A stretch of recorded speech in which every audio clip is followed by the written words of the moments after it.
Good morning everyone. आज हम भौगोलिक सूचना तंत्र का अनुप्रयोग application of geographical information system का अध्ययन करेंगे। 1960 के दशक में जीआईएस अपनी अर्ली स्टेज में था। उस समय किसी ने अनुमान नहीं लगाया था कि ये टेक्नोलॉजी किसी दिन इतनी महत्वपूर्ण हो जाएगी। 70 के दशक के बाद इस प्रौद्योगिकी में बड़ी तेजी से उन्नति हुई, खास तौर से 21वीं शताब्दी के आरंभिक चरण में तो ये बहुत इम्पोर्टेंट स्थान हासिल कर चुकी थी। उस समय इसका प्रयोग मुख्य रूप से प्लानिंग से संबंधित सरकारी संस्थाएं करती थी। कालांतर में ज्यों-ज्यों और सूचना टेक्नोलॉजी का विकास हुआ वैसे वैसे इसका अनुप्रयोग भी बढ़ने लगा। आजकल तो सभी आर्थिक गतिविधियों, पृथ्वी के प्राकृतिक पर्यावरण एवं मानवीय क्रियाकलापों के लिए किया जाता है। वास्तव में भौगोलिक सूचना केंद्र का इतने बड़े पैमाने पर होता है कि इसके बिना विश्व की कल्पना करना भी मुश्किल है।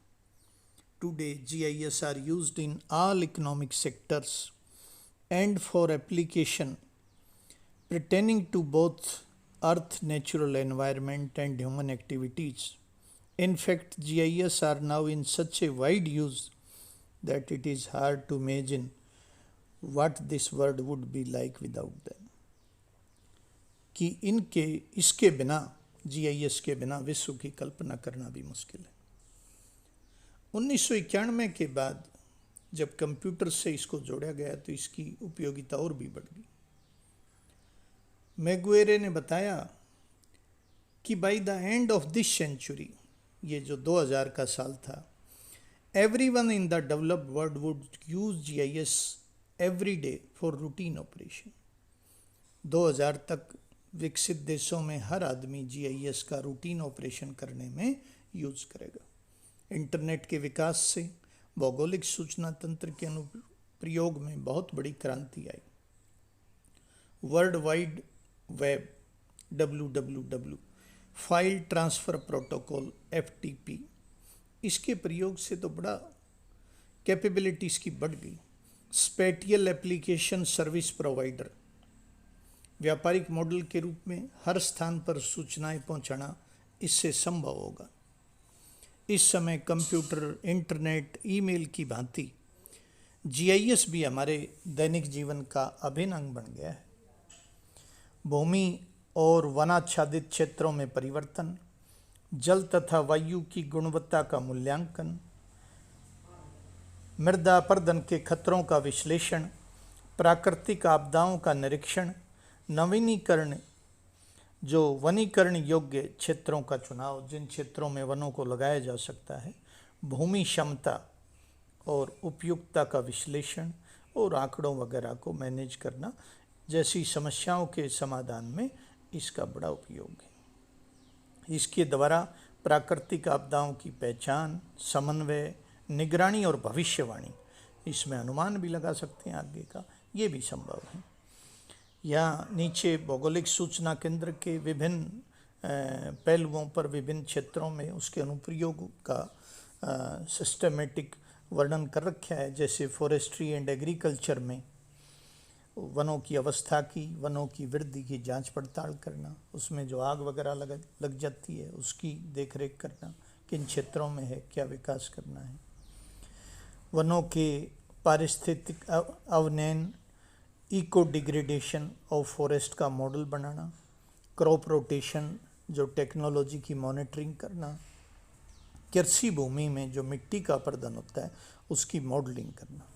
ऐसे ही जियोलॉजी में सब सरफेस का, धरती के नीचे का मानचित्र तैयार करना, वहाँ लेयर्स के बारे में बताना, आपदा मानचित्रण के लिए भूकंपीय सूचना का विश्लेषण करना, हाइड्रोलॉजी में बाढ़ग्रस्त क्षेत्रों का मैपिंग करना, भूजल के प्रवाह में किस तरह का भूजल का प्रवाह है, रन ऑफ कैसा है, उसकी मॉडलिंग करना। ह्यूमन सेटलमेंट में तो ये बड़ा इम्पोर्टेंट है, नगरों और कस्बों की वृद्धि का निरीक्षण करना।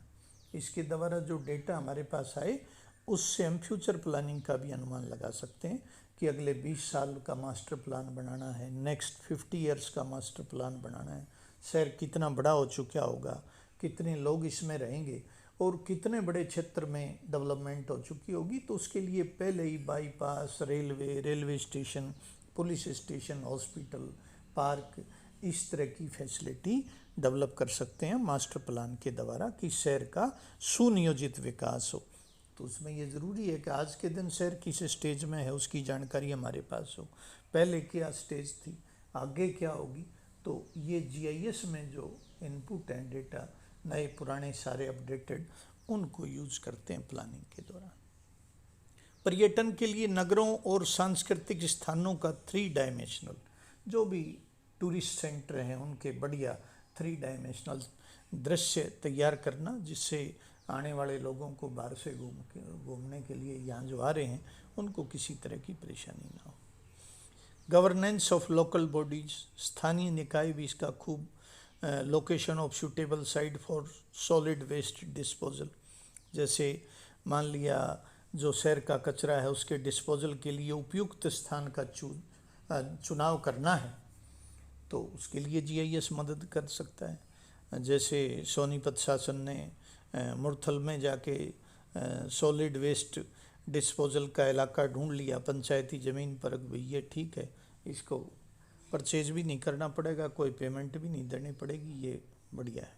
भौगोलिक सूचना तंत्र पर आधारित परिवहन मार्गों की स्थिति निश्चित करना और उनकी सूचना देना। ऐसे ही इंडस्ट्री भी इसमें साइट है, भूमि का विकास है, सड़क के किनारे की पटरी, ये जो पैदल चलने वाले लोग हैं उनके लिए इंडस्ट्रियल एरिया, उन सब का प्रबंधन करना। आपको पता है इंडस्ट्रियल एरिया एक खास जगह में होता है, हर जगह फैक्ट्रियाँ नहीं होती, तो सरकार ऐसे मुख्य रोडों की कनेक्टिविटी देखते हुए इस तरह का करती है और उनको फिक्स कर देती है। सामान और यात्रियों को ढोने के लिए सार्वजनिक परिवहन व्यवस्था और वाहनों का निरीक्षण करना।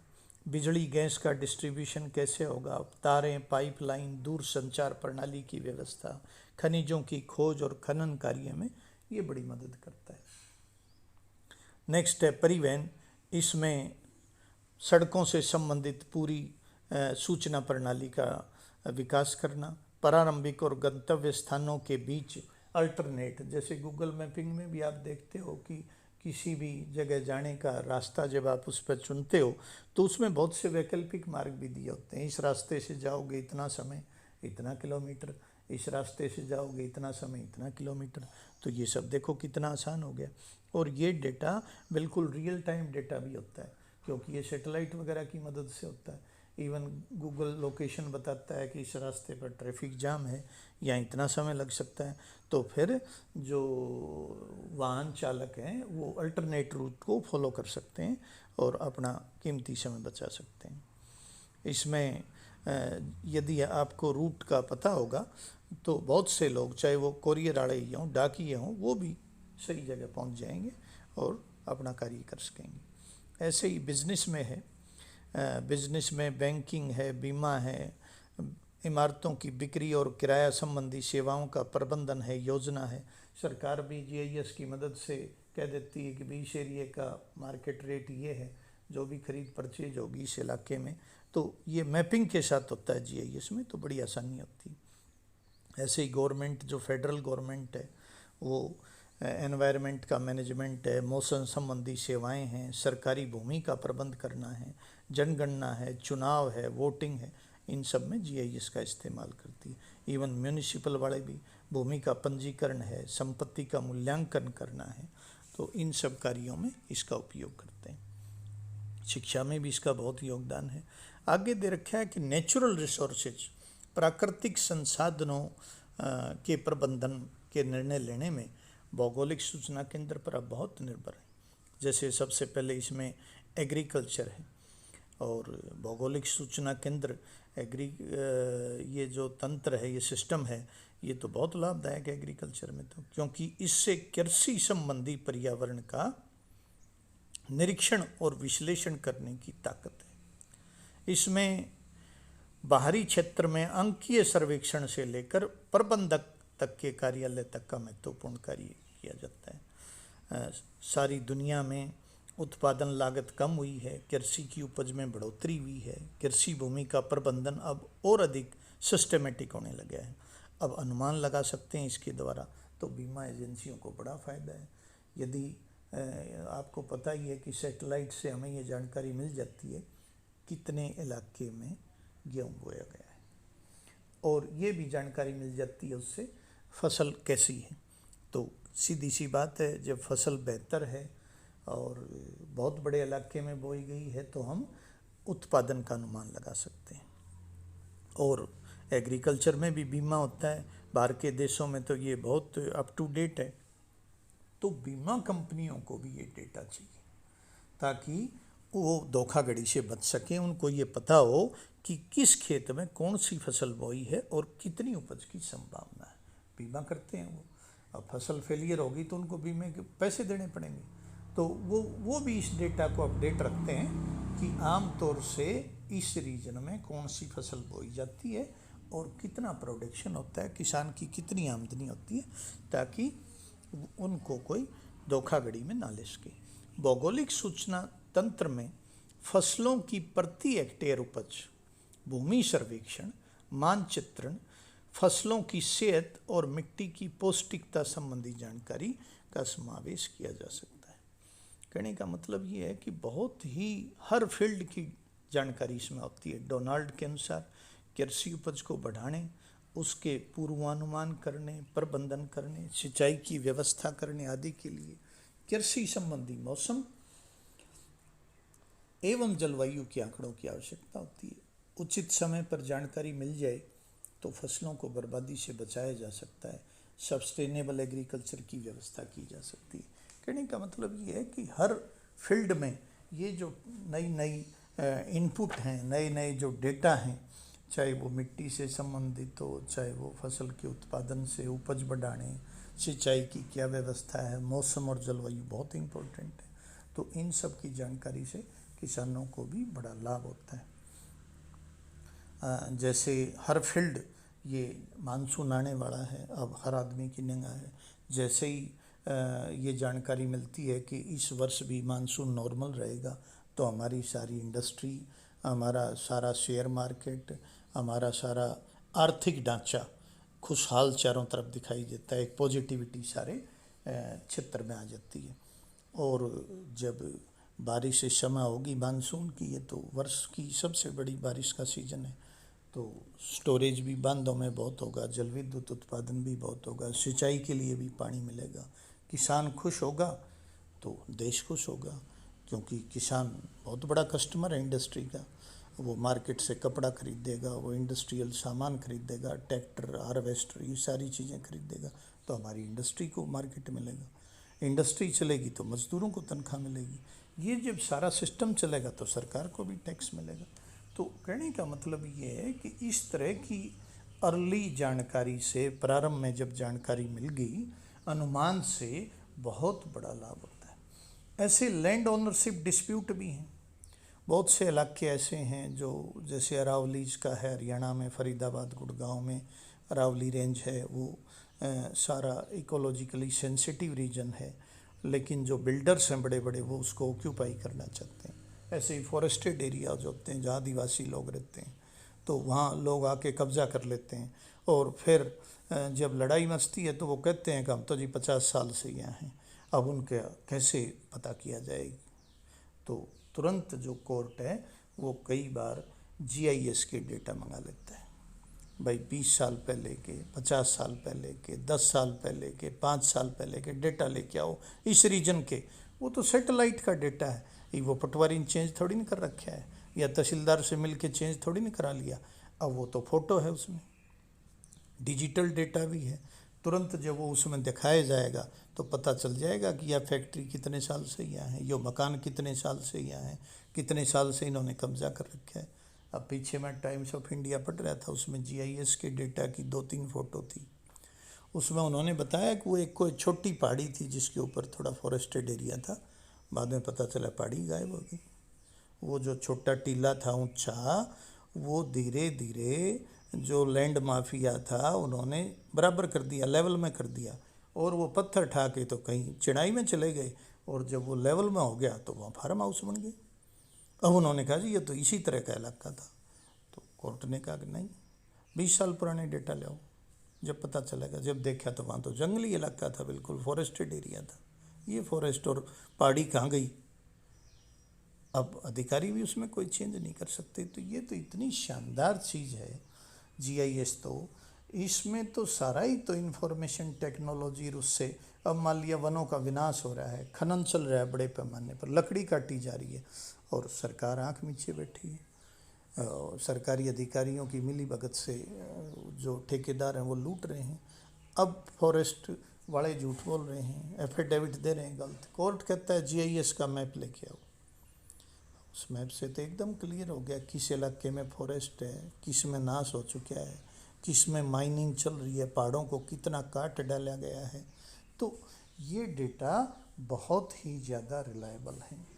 तो बहुत सी जगह भारत में भी इवन कोर्ट्स भी लैंड ओनर डिस्ट्रीब्यूशन को सुलटाने के लिए इसकी मदद लेते हैं। नेक्स्ट है हाइड्रोलॉजी, जल विज्ञान में आपको पता ही है कि इसमें जल प्रवाह तंत्र, कितना पानी बह रहा है, इसमें चेंज आते रहते हैं। गर्मियों में ज़्यादा पानी आता है, बारिश के दौरान सर्दियों में जल की मात्रा कम हो जाती है।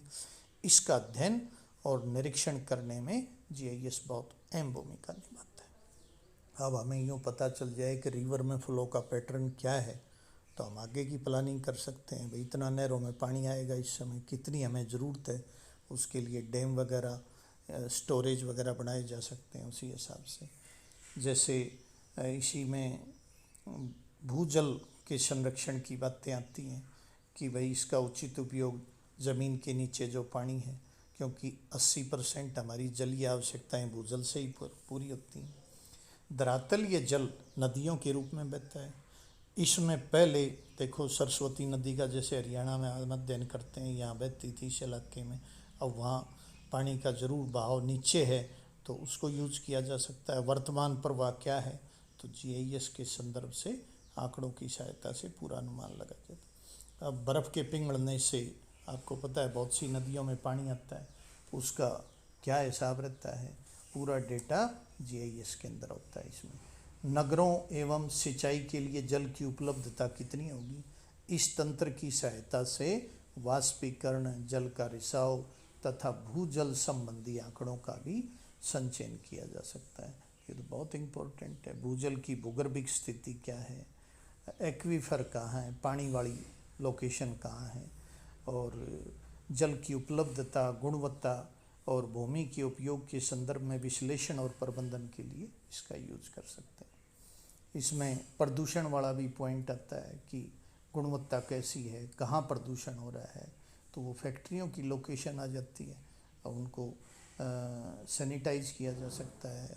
वहाँ वाटर प्यूरीफायर प्लांट लगाए जा सकते हैं। हरियाणा पंजाब में तो नलकूपों से बहुत सिंचाई हो रही है, उससे भूजल का स्तर बहुत नीचे चला गया, और यदि यही सिस्टम जारी रहा तो जल्दी काफ़ी परेशानी का सामना करना पड़ सकता है। तो इसमें जीआईएस हमारी मदद कर सकता है इस प्रॉब्लम के अध्ययन में। ऐसे ही सॉइल है, मृदा के संरक्षण का अध्ययन भी स्थानिक आंकड़ों के अंतर्वेशन द्वारा किया जाता है। खनन प्रक्रिया से भी सॉइल इरोजन होता है, क्योंकि उसमें बहुत से धातु के कण मिट्टी में प्रवेश कर जाते हैं। भारत में भी झारखंड, उड़ीसा, मध्य प्रदेश, आंध्र प्रदेश आदि राज्यों में खनन के कारण से बहुत बड़ी मृदा प्रदूषण की समस्या हो गई है। तो ये एप्लीकेशन का कुछ पार्ट हो गया, और कल हम और इसको नेक्स्ट वीडियो में डिस्कस करेंगे। और प्रैक्टिकल के बारे में भी मैंने कुछ जानकारी डाली थी। यूनिवर्सिटी के इस तरह से आदेश प्राप्त हुए हैं कि भाई प्रैक्टिकल थ्योरी एग्ज़ाम से पहले कराना है, तो उसकी भी आपको अपडेट कर लेना है अपने आप को। जल्दी हम उसकी डेट डिसाइड करके भी आपको इन्फॉर्म कर देंगे। और जो भी डेटा आपसे व्हाट्सएप ग्रुप पर मांगा जाए, मेरी रिक्वेस्ट है कि आप तुरंत उसको प्रोवाइड करें।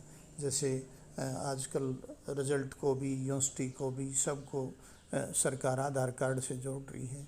कई बार आपसे आधार कार्ड मांगा जाता है, फ़ोन नंबर वगैरह मांगा जाता है। तो आप तुरंत उसको प्रोवाइड करें ताकि आगे आपको कोई दिक्कत ना हो। Thank you to all.